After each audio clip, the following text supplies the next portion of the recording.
Now that we've printed our plastic housing, we're going to use a little inexpensive glass bead. You can buy these online for about a penny each. When you combine a modern smartphone with a 400-year-old design for a microscope, you get a very inexpensive, small device capable of detecting anthrax or simply looking closer at a bug or a leaf.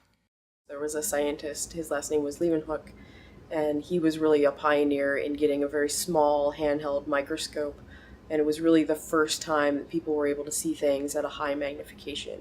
And he achieved that using a small spherical glass bead as his first model. Researchers at the U.S. Department of Energy's Pacific Northwest National Laboratory did the same thing, creating a small housing for the beads on a 3D printer. The resulting designs can be made from pennies worth of plastic and glass materials.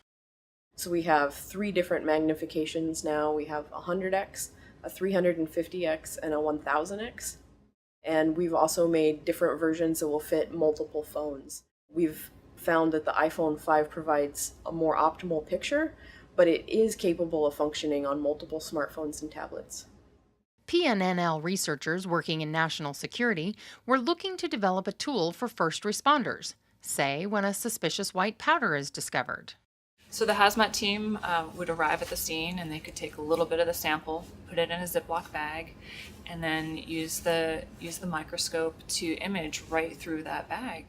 And then the image could be sent to a trained microbiologist sitting, in a lab across the country. It would allow decisions in the field to be made more quickly, and at the other end of the spectrum, be a great tool to inspire students' interest in science.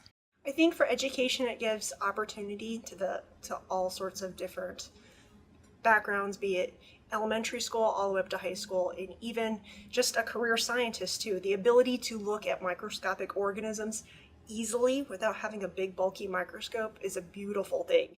PNNL is making the designs available online so that anyone with access to a 3D printer, including school districts, can make their own microscopes.